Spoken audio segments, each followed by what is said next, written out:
This is the Investor Connect podcast program.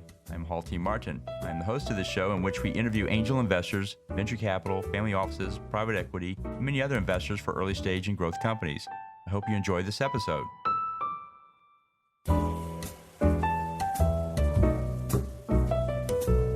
Hello, this is Hall Martin with Investor Connect. Today I'm here with Phil Pelucha, Chief Empowerment Officer at Billionaires and Boxers. Billionaires and Boxers currently provide podcast publicity for circa 100 current and future industry leaders, produce over 50 business podcasts, and manage award-winning podcast, TV, and movie business content for 15-plus satellite TV network globally. Phil, thank you for joining us. Thanks for having me. It's awesome to be here. Great. So what was your background before founding Billionaires and Boxers? What did you do before this?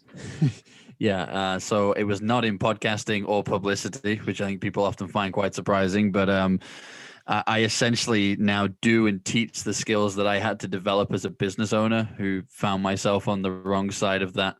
Nobody, knew me, nobody liked me, and nobody trusted me. So the phone wasn't ringing. But I'm a trained surveyor by trade. So Royal Institute of Chartered Surveyors, studied and qualified. I worked in real estate and got to corporate level relatively early.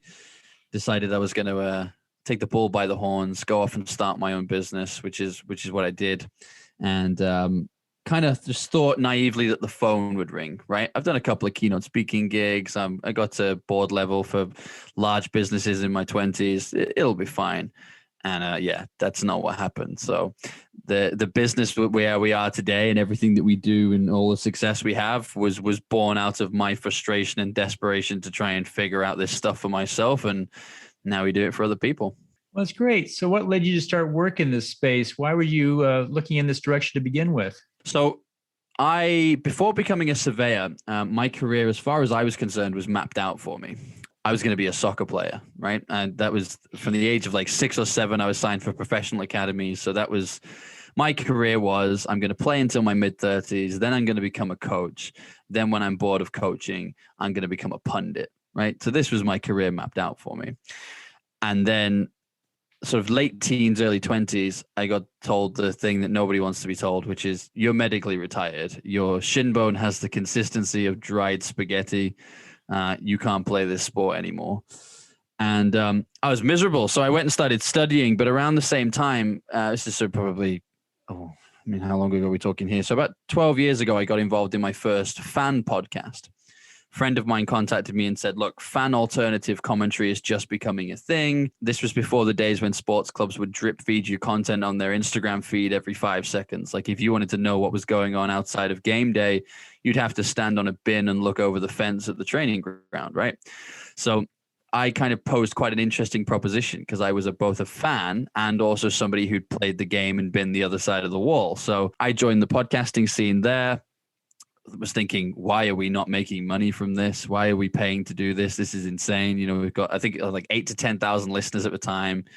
Majority of them were male, 18 to 35, a disposable income that we knew had an interest in a certain sport. So my attitude was, surely somebody's going to want to pay for that data, right? So we ended up going from spending money to do the podcast to making $1,300 per episode. And I saw, this is a nice little side earner. And I ended up growing and selling 2 sports podcasting networks and got to see kind of what it could do from the inside. And then when I set up my business and was struggling to win customers, I kind of had one of those wake up in the middle of the night with cold sweats and go, I wonder if I can use podcasting for business. And I've been doing it ever since. Well, that's great. Well, you understand this space very well, and there's a lot of people that like to invest in it. What's your advice for people who want to invest in this space? It's the same as investing in somebody who has a good network, right? So business is a team sport is what I'd say. And the people to invest in are not the ones who are necessarily just good at their bit. It's the people who are also really good at attracting others around them who are equally as good at their part. I'm a firm believer in business is a team sport. Your vibe attracts your tribe, right? So one of the things that I often find myself saying is that if you think the money in podcasting is in the audience, then you don't understand podcasting. The money in podcasting is in the power of the networking. I mean, I'm preaching to the converted here, right? You've got your own podcast, but it's a VIP backstage pass to your industry. The guy who you can't get on the phone for a 5 to 10 minute conversation to talk about what you do, you can get onto a podcast for 30 to 60 minutes to talk about themselves, no problem. It's a great way of building relationships and getting to know people. It's, prior to podcasting, I would have said that if you wanted to move into a new overseas territory, don't expect to make money for 6 months. You're going to have to open an office, boots on the ground, hire someone with a Rolodex or a good phone book there. Now that's not the case. You can do all that digital networking via podcasting. So my advice for investing in the space would be, don't look at the size of the audience necessarily, because in 3 to 5 years time, Spotify and iTunes are going to do exactly what Facebook did, and they're going to start charging you to reach your own audience anyway. So you're essentially just creating yourself an invoice. It's look for the people who are leveraging this to recruit internally and externally the players who are going to make them more successful in the world of business. That's a smart move. That's great. So you're talking about where the industry is going. Can you tell us more about it? How do you see the industry evolving? So it's funny, actually. So I find myself saying not everybody should have their own podcast, and even fewer people should have their own TV series. And as somebody who deals with both, I genuinely mean that. And I think people have often misunderstood the power of podcasting. So for me, it's quite simple. Your own podcast is about learning and about networking. That's it. It's not about winning business. It's not about lead gen. It's not about sales. It's not about any of that stuff, right? Because I'm sure you appreciate this from when you appear on shows as well. It's a very different skill being a host whose job it is to extract the golden nuggets from the guest, and being the guest whose job it is to be there to drop the golden nuggets, right? It's two completely different skill sets. So your podcast is about networking and about learning. Simple as that. Appearing on other people's podcasts are about credibility, sales, and lead generation. It's your vibe attracts your tribe part. So there will be people listening to this that will be listening to me thinking, who is this douche? Like, I don't want to listen to this man. He's talking crazy. And there'll be other people who go, okay, this is really resonating with me. I'm interested in this. And that's a good thing, right? Because we've all worked with people that we really wish we hadn't bothered. And the people who are turned off by what you say, you shouldn't be working with those people anyway. But the people who are excited by it, there's something there. There's something resonating. So they're the people you should have a conversation with. So where I see podcasting is just going to keep getting bigger and bigger.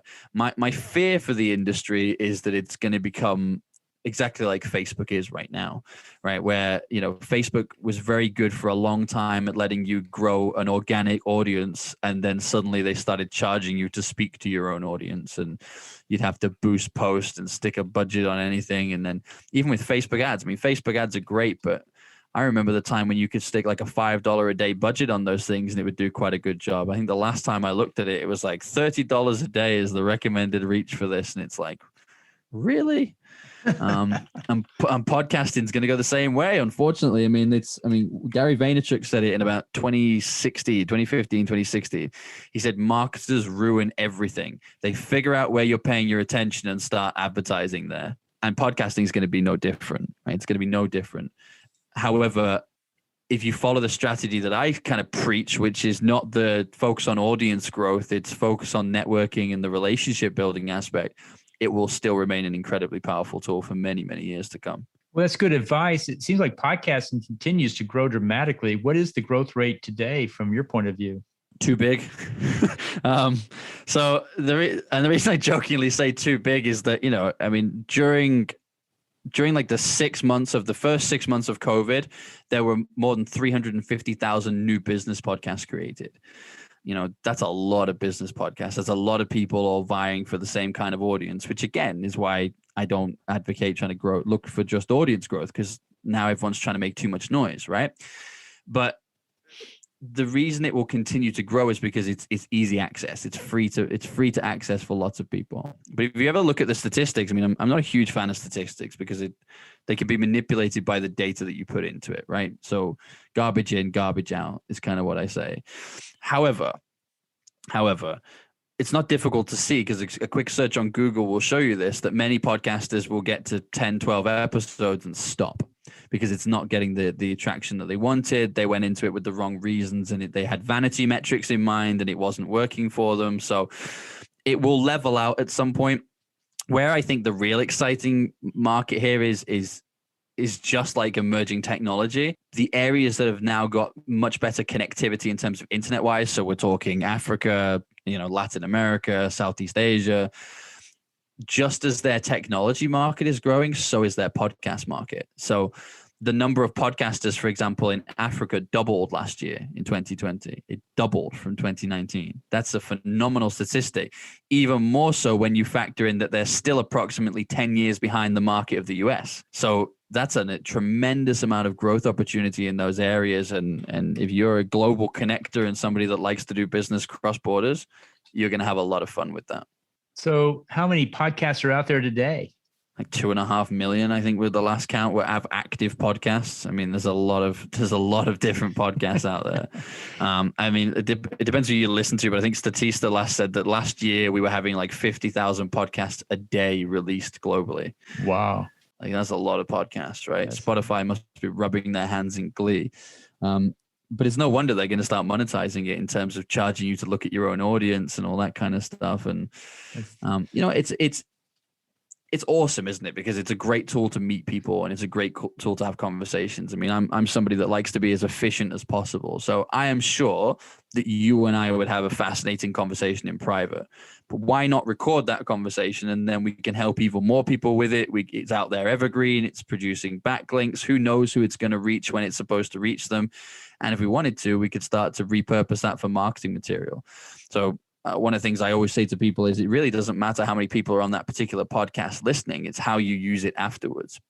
And a great example of that is, think about businesses that will hire a marketing agency or a CMO, right? And that agency then will do their best interpretation of whatever they think your voice is within the industry. So it's already watered down and diluted now, okay? But if you repurpose podcast interviews, they are literally using your voice. I mean, like, there's no interpretation of it. It is your voice. This is short clips of you. This is quotes of things that you've said on shows. And I'm also a big fan of, maybe because I don't like spending money, I'm also a big fan of making sure that my buck is as efficient as possible. So I'm spending money. I want to know what I'm spending this money on. So I have a rule, and it's a rule that many of my clients and partners have adopted too, which is never invest money in marketing on something that hasn't made you money organically. And podcasting has been a great way of doing that, because you'll know yourself, if you release 5 clips from a show and 4 of them do less than 1,000 views and one of them does 5 to 10,000 views, guess which one we're sticking a budget on? Well, that's good advice. So you've been podcasting for some time. What do you find is the main challenge in the podcasting space, either technically or from a business point of view? I think it's definitely from a business point of view. I think podcasting has become easier and easier over the years. I mean, when I first started, we would record on Skype on a single audio track. There was always that one dude who was breathing like Darth Vader the whole time, and you couldn't edit it out. Or somebody will start shouting at their wife because they've not put it on mute, and it's like, "I'm on the podcast.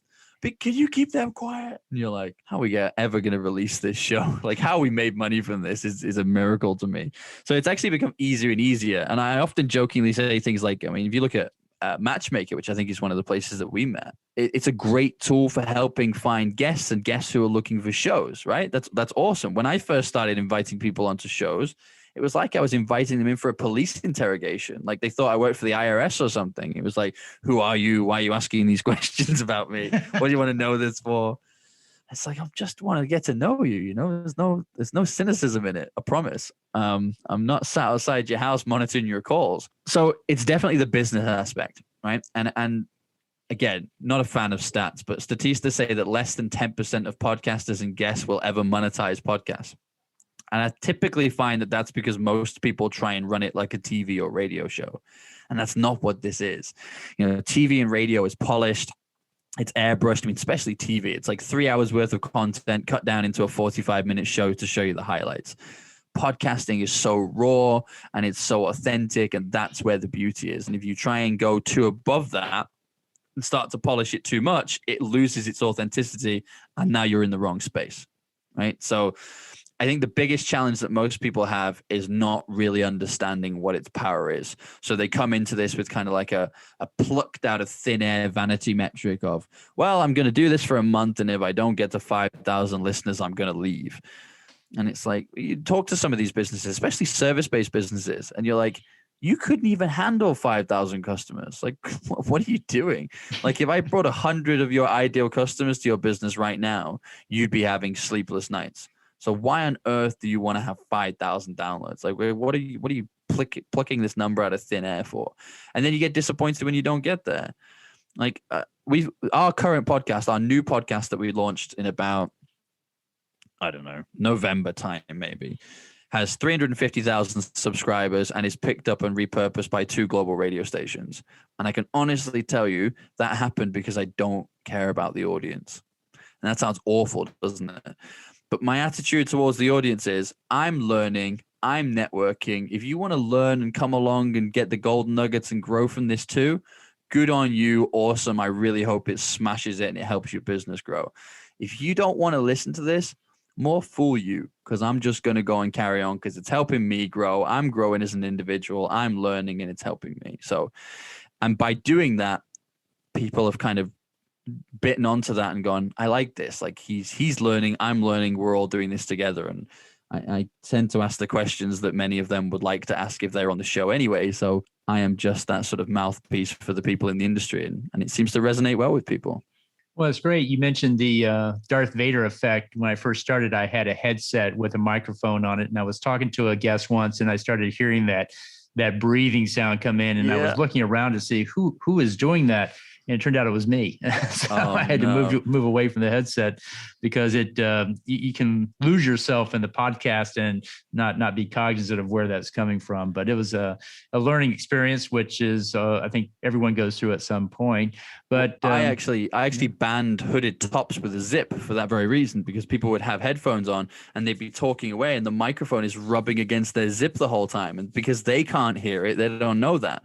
So you've just got this whole thing going on. So it's like no zips, no zips at all. But you get used to it eventually, and you find what works. I mean, and even like things like, look at Yeti. I mean, I'm not commissioned by them or anything, but I think Yeti's won like podcast mic of the year for the past 3 years in a row, and you can pick up a new one for like $150. So, it's not like it was back in the day where you would have to buy radio material that was going to cost you like a couple of $1,000s and set you back. And you're thinking, this is getting a bit extreme just for a podcast. But, for $100, you can get a decent microphone these days. You've got a pair of headphones. There's great tools out there to help you record this stuff. There's audio enhancement tools that help you tidy it up. So there's no excuse anymore. The barrier to entry just simply doesn't exist. Absolutely. Well, tell us more about Billionaires and Boxers, and how do you fit into the overall podcast landscape? Yeah, great question. We're very niche, very niche. Look, don't get me wrong. We did podcast publicity and we did podcast production. Podcast production is a side of, we've got like 6-month waiting list on that side of the business, and it's going to remain that way between you and I, because I don't want to scale that side of our business. Loads of people are doing podcast production. That's not where I get off. For me, it's that whole know, like, and trust piece, right? So if something is missing in your industry, if you're not getting enough inbound leads, enough media inquiries, paid keynote speaking gigs, it's probably because the know element of know, like, and trust is missing. And a good way of testing that within your business for anybody listening is your customers that you have at the moment, do they like you? If the answer is yes, then there's the like bit taken care of. Do you get referrals and recommendations? Again, if the answer is yes, then the trust bit is taken care of. But if you don't have an influx of inbound leads and media inquiries heading your way each month, then you're your industry's best kept secret, which is not a title anybody wants, right? So you need to work on that know piece. More people need to know you. They need to associate a problem, a solution, a thought with whatever it is that you do. So for us, podcasting is ground zero, right? It's the place that we begin. It's the ground floor. It's the solid foundation. We also get involved in keynote speaking gigs, media inquiries, and we produce over 250 hours of business content for, as you said in the introduction, 15 plus satellite television networks globally each month. So we kind of get people to that TV stage as well, but it's getting you where you need to be. A lot of businesses, that would be a sledgehammer to crack a nut. And wouldn't even be necessary. We just need to put you in front of the right people. So we typically find that, we're ranked number one at what we do. There's probably about 50 companies worldwide that do what we do at the moment. We are price-wise probably somewhere in the middle, which I quite like. We're not cheap, but I'm also not the most expensive in the industry, not by a long shot.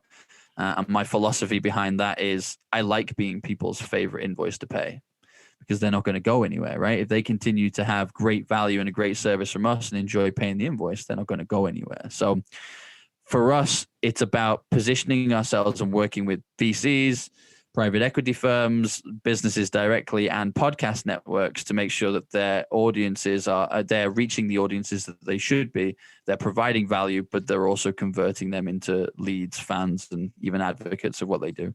So for someone looking for a provider like yourself, what would be the right questions they should ask a potential provider to find the right one? That's a great question.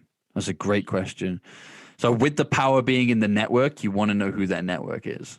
That would be a great question. So, one of the questions that I get asked a lot, and it's usually my favorite question to be asked when I'm working with clients, is who do you know that you can introduce me to that can help me? Because I'm rubbing my hands at this point going, great, let me get my phone book out. Because, whether it was podcast, even if it wasn't podcasting, I'd still be a connector in another form, because that's what I do best. And it's the bit that I really enjoy. For me, every time I have a conversation with somebody, I almost go, I know who I should introduce you to. This person's going to help you get to that next level. So that's definitely one question, is who do you know that can help me and take me to that next level? The other one is you really kind of want to understand their track record, right? Because there's a lot of people, as there is in every emerging technology, that jump on the bandwagon.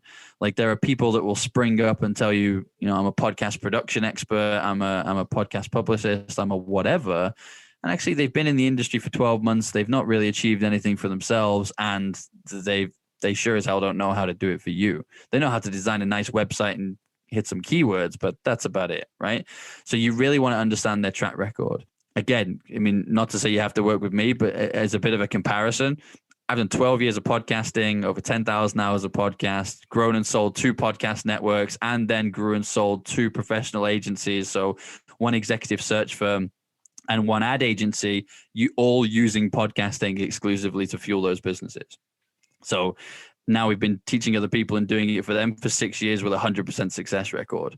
Like, I'm very, very proud of that. We're very picky about who we work with. So these are the kind of questions you should be asking. And if I'd almost go so far as to say, additionally to a question, if the person who you're speaking to isn't kind of making you jump through some hoops and isn't asking you a lot of questions to analyze whether you're a good fit, you should probably turn and get out of there quite quickly. Because the reality is that I won't stick my name or my reputation to somebody that I don't like and that I don't think can do a great job in their industry.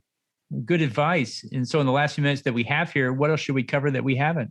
So I think an interesting one actually is the piece we've been doing over the last couple of years with private equity and venture capitalist firms, because that for me has been a real interesting one. Not least of all because it came completely out of left field. It wasn't something I saw coming, but it's also how many opportunities there are in these emerging markets. So when I say emerging markets, I'm talking Southeast Asia, particularly Malaysia and Singapore.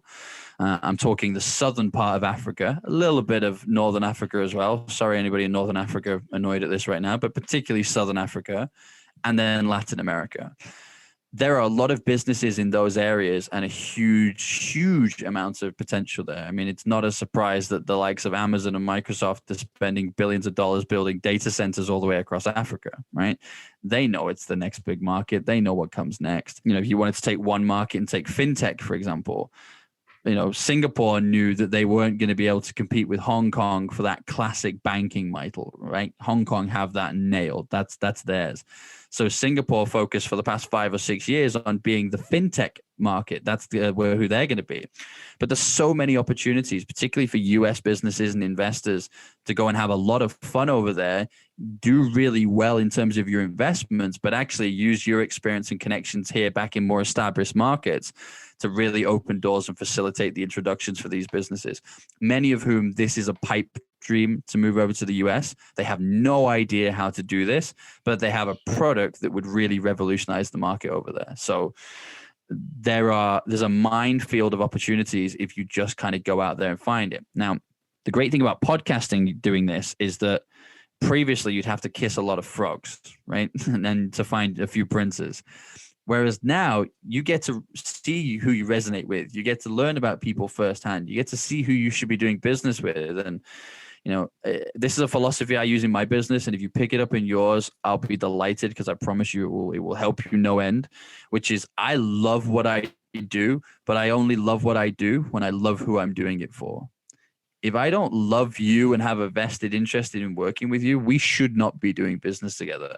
No matter how good logically it might appear if you're showing me a business plan. If I'm not feeling it, let's not do it, right? And if you take that philosophy and start going out there, you will not only find money-making opportunities and great places to invest and great places to find investment, but you'll also find the people that you should be doing that with. That's great. Good information. How best for listeners to get back in touch with you? Yeah, thank you so much. Great question. So there's probably two places it's good to go and talk to me. Definitely head over to billionairesinboxers.com, which I believe is in the show notes below. The only other place to really talk to me, and I'm being honest here, is my LinkedIn page. The team manage the other profiles.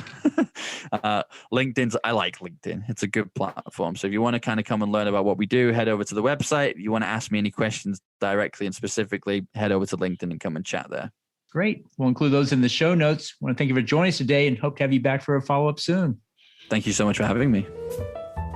Investor Connect helps investors interested in startup funding. In this podcast series, experienced investors share their experience and advice. You can learn more at investorconnect.org.